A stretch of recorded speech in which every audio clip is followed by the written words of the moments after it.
Ampun tuanku, dia Tunku Azizah Handmade Market Online diumpamakan seperti home for Malaysian crafter. Setiap hasil kerja tangan dihasilkan dengan teliti, dengan penuh keazaman dan kasih sayang yang menjadikan produk-produk ini bukan sahaja unik, malah setiap produknya mempunyai kisah unik yang tersendiri. Dia Tunku Azizah Handmade Market Online bukan semata-mata menawarkan pembelian produk, ia juga sebenarnya menawarkan sebuah harapan dan peluang baru kepada pembuat-pembuat kraf. Di sini juga tempat menghimpunkan artisan-artisan yang berkualiti. Antaranya adalah pemenang pertandingan Malaysia Best Handmade Crafter. Bagi agensi kerajaan dan swasta sekiranya memerlukan produk cenderamata yang dihasilkan oleh artisan tempatan, bolehlah membuat tempahan di Tunku Azizah Handmade Market Online.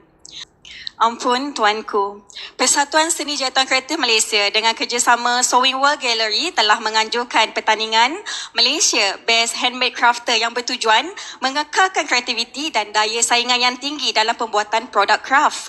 Dalam pertandingan ini, lebih 100 peserta mengambil bahagian dan diadili oleh yang berusaha Madam Fuli, Madam Hong Mei Yue, pakar dari Taiwan dan juga Encik Abdul Azhari dari Institut Keusahanan Negara.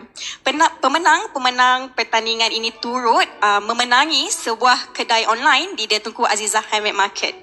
Untuk makluman juga, pertandingan Malaysia Best Handmade Crafter ini akan menjadi acara tahunan dalam usaha nak menggalakkan cetusan idea produk-produk yang baru dan berestetika tinggi. Pemenang tempat ketiga pertandingan Malaysia Best Handmade Crafter ini mula mempelajari pembuatan beg di Jabatan Pembangunan Wanita dan Keluarga di Sarawak. Kemudian menambahkan lagi skill pembuatan beg daripada internet. Harapan beliau agar produk kraf tempatan akan terus mendapat penghargaan bukan sahaja di Malaysia, malah di peringkat antarabangsa. Tahniah kepada pemenang pertandingan Malaysia Best Handmade Crafter tempat ketiga iaitu Puan Swinland Mundo dari Sarawak.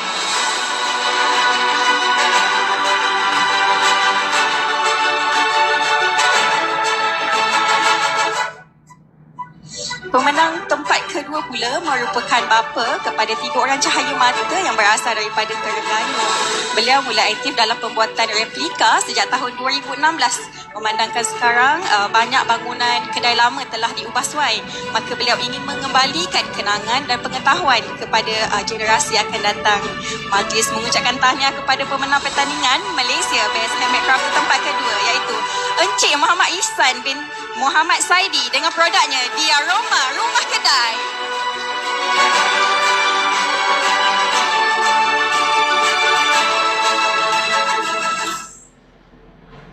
8 tahun lalu, pemilik jenama Siti and Hani asalnya mencuburi bidang jahitan kreatif bagi mengalihkan kesibukan yang padat kerana membesarkan 6 orang anak lelaki. Namun, kini tidak menyangka niat awal yang hanya suka-suka sudah membuahkan kebanggaan kerana produk terbarunya iaitu Yara Posh Frame dinobatkan juara pertandingan Malaysia Best Handmade Crafter ini.